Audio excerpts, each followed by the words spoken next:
ಸಾಯಿರಾಮ್. ಸಮರ್ಥ ಸದ್ಗುರು ಸಾಯಿನಾಥ್ ಮಹಾರಾಜ್ಗೆ ಜೈ. ನಮ್ಮ ಸಾಯಿ ಕುಟುಂಬದ ಎಲ್ಲ ಸಾಯಿ ಭಕ್ತರಿಗೆ ನಮಸ್ಕಾರ.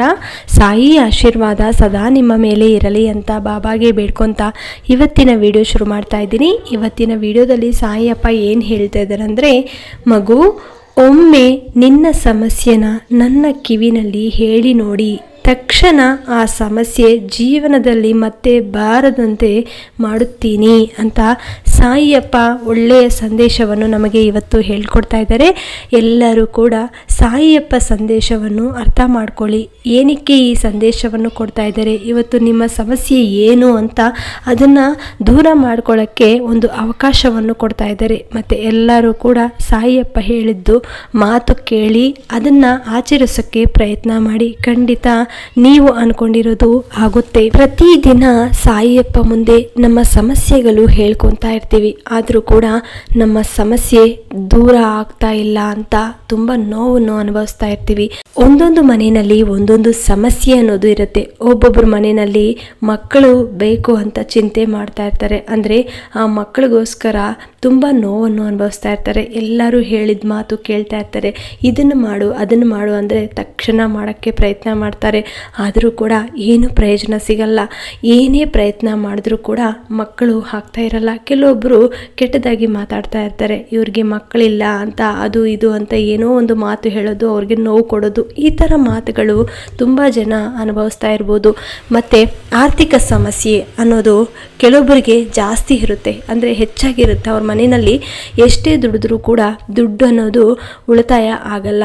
ಅಂಥವರು ಕೂಡ ಇವತ್ತು ಸಾಯಿಯಪ್ಪ ಹೇಳ್ದಂಗೆ ನೀವು ಪ್ರಯತ್ನ ಮಾಡಿ, ಖಂಡಿತ ಅದು ಆಗುತ್ತೆ. ನಿಮ್ಮ ಮನಸ್ಸಿನಲ್ಲಿ ಇರುವಂಥ ಬೇಡಿಕೆ ಇಚ್ಛೆಗಳು ಏನೇ ಇರಲಿ, ಬರೋ ಗುರುವಾರ ಒಮ್ಮೆ ಈ ಥರ ಪ್ರಯತ್ನ ಮಾಡಿ. ನಿಮ್ಮ ಮನೆಯಲ್ಲಿ ವಿಗ್ರಹ ಇದ್ದರೆ ಸಾಯಿಯಪ್ಪ ವಿಗ್ರಹನ ತಗೊಂಡು ಒಂದು ತಟ್ಟೆಯಲ್ಲಿ ಇಟ್ಕೊಂಡು ಜಲಾಭಿಷೇಕ ಅಂದರೆ ನೀರಿನ ಅಭಿಷೇಕ ಮಾಡಿ. ಮೊದಲು ನೀರಿನ ಅಭಿಷೇಕ ಮಾಡಿದ ನಂತರ ಆ ನೀರನ್ನ ನಿಮ್ಮ ಮನೆಯಲ್ಲಿ ಎಲ್ಲ ಕೂಡ ಚೆಲ್ಲಿ, ನೀರಿನ ಅಭಿಷೇಕ ಮಾಡಿದ ನಂತರ ಆ ನೀರನ್ನ ತೀರ್ಥ ಅಂತ ತಗೊತಾರೆ. ಕೆಲವೊಬ್ಬರು ಮನೆಯೆಲ್ಲ ಸುತ್ತು ಹಾಕ್ತಾರೆ. ಯಾಕಂದರೆ ಮನೆಯಲ್ಲಿ ಇರುವಂಥ ಕೆಟ್ಟ ಶಕ್ತಿ ಏನಾದರೂ ಇದ್ದರೆ, ನಕಾರಾತ್ಮಕ ಶಕ್ತಿ ಇದ್ದರೆ ದೂರ ಆಗುತ್ತೆ, ಸಾಯಿಯಪ್ಪ ಆಶೀರ್ವಾದ ಸಿಗುತ್ತೆ.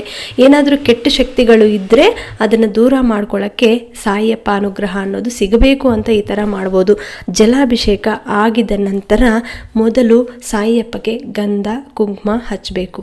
ಹಚ್ಚಿದ ನಂತರ ಎಲ್ಲ ರೆಡಿ ಮಾಡಿ ಸಾಯಿಯಪ್ಪಗೆ ಮನಸ್ಸಿನಲ್ಲಿ ಇರುವಂಥ ಭಾವನೆಗಳು ಸಾಯಿಯಪ್ಪ ಮುಂದೆ ಹೇಳ್ಕೋವಾಗ ನೀವು ಸಾಯಿಯಪ್ಪ ವಿಗ್ರಹನ ಕೈಯಲ್ಲಿ ಇಟ್ಕೊಂಡು ಸಾಯಿಯಪ್ಪ ಕಿವಿಯಲ್ಲಿ ನಿಮ್ಮ ಮನಸ್ಸಿನಲ್ಲಿ ಇರುವಂಥ ಇಚ್ಛೆನ ಒಂದು ಕೈನ ಅಡ್ಡ ಇಟ್ಕೊಂಡು ಹೇಳ್ಕೋಬೇಕು. ನಿಮ್ಮ ಮನಸ್ಸಿನಲ್ಲಿ ಇರುವಂಥ ಕಷ್ಟನ ಹೇಳ್ಕೋಬೇಕು, ಸಮಸ್ಯೆಗಳು ಹೇಳ್ಕೋಬೇಕು, ನಿಮ್ಮ ಇಚ್ಛೆಗಳು ಏನೇ ಇರಲಿ ಹೇಳ್ಕೋಬೋದು. ಇದು ಯಾವ ಥರ ಹೇಳ್ಕೊತೀರಂದರೆ, ನಂದಿ ಕಿವಿಯಲ್ಲಿ ನೀವು ಯಾವ ಥರ ನಿಮ್ಮ ಬೇಡಿಕೆಗಳು ಹೇಳ್ತೀರಾ ಅದೇ ಥರ ಸಾಯಿಯಪ್ಪ ಕಿವಿಯಲ್ಲಿ ಕೂಡ ನಿಮ್ಮ ಇಚ್ಛೆಗಳು ಹೇಳ್ಕೋಬೋದು.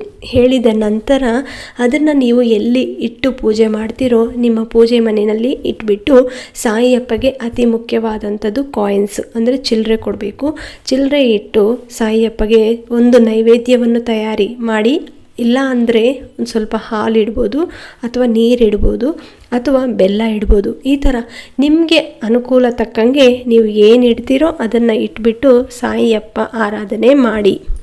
ಆಮೇಲೆ ಆರತಿ ಕೊಟ್ಟಿದ ನಂತರ ಸಾಯಿಯಪ್ಪ ಸಚ್ಚರಿತ್ರೆ ಓದ್ಕೋಬೋದು, ಅಥವಾ ಸಾಯಿಯಪ್ಪ ಆರತಿಗಳು, ಸಾಯಿಯಪ್ಪ ಹಾಡುಗಳು, ಅಥವಾ ಸಾಯಿ ಸಚ್ಚರಿತ್ರೆಯಿಂದ ಒಂದು ಅಧ್ಯಾಯವನ್ನು ಪಾರಾಯಣೆ ಮಾಡಬೇಕು. ಇದನ್ನು ಗುರುವಾರ ನೀವು ಪ್ರಯತ್ನ ಮಾಡಿ. ನಿಮ್ಮ ಮನಸ್ಸಿನಲ್ಲಿ ಇರುವಂಥ ಕಷ್ಟಗಳು ಹೇಳ್ಕೊಂಡಿದ್ದ ನಂತರ, ಪೂಜೆ ಎಲ್ಲ ಮುಗಿದಿದ ನಂತರ ಅಷ್ಟೋತ್ತರ ಶತನಾಮಾವಳಿ ಅಥವಾ ಸಾಯಿ ಸಚ್ಚರಿತ್ರೆಯಿಂದ ಒಂದು ಅಧ್ಯಾಯವನ್ನು ಪಾರಾಯಣ ಮಾಡ್ಕೊಳ್ಳಿ. ಈ ಥರ ಪ್ರತಿ ವಾರ ನೀವು ಪ್ರಯತ್ನ ಮಾಡಿ. ಗುರುವಾರ ಸಾಯಿ ಸಚ್ಚರಿತ್ರ ಅಧ್ಯಾಯವನ್ನು ಓದ್ತಾ ಇದ್ದರೆ ಆವತ್ತಿಂದನೇ ನೀವು ಪ್ರತಿದಿನ ಒಂದು ಪೇಜ್ ಓದ್ಕೋಬೋದು ಅಥವಾ ಒಂದು ಅಧ್ಯಾಯವನ್ನು ನೀವು ಮುಗಿಸ್ಬೋದು. ಈ ಥರ ಪ್ರತಿದಿನ ಮಾಡ್ತಾ ಇರಿ. ಖಂಡಿತ ನಿಮ್ಮ ಜೀವನದಲ್ಲಿ ಒಂದು ವಾರದಲ್ಲಿ ಬದಲಾವಣೆ ಅನ್ನೋದು ಕಾಣಿಸುತ್ತೆ. ಇದು ನಂಬಿಕೆಯಿಂದ ಪ್ರಯತ್ನ ಮಾಡಿ. ಸಾಯಿಯಪ್ಪ ಖಂಡಿತ ನಿಮಗೆ ಆಶೀರ್ವಾದ ಕೊಡ್ತಾರೆ.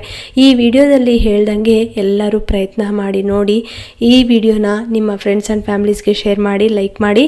ಹೊಸದಾಗಿ ನಮ್ಮ ಚಾನಲ್ನ ವೀಕ್ಷಿಸುತ್ತಿದ್ದವರು ದಯವಿಟ್ಟು ಸಬ್ಸ್ಕ್ರೈಬ್ ಮಾಡಿಕೊಂಡು ಸಪೋರ್ಟ್ ಮಾಡಿ. ಮತ್ತೆ ಇನ್ನೊಂದು ವಿಡಿಯೋದಲ್ಲಿ ಭೇಟಿ ಆಗ್ತೀನಿ. ಅಲ್ಲಿವರೆಗೂ ನಮಸ್ಕಾರ. ಸರ್ವೇ ಜನ ಸುಖಿನೋ ಭವಂತು. ಸರ್ವಂ ಶ್ರೀ ಸಾಯಿನಾಥಾರ್ಪಣಮಸ್ತು.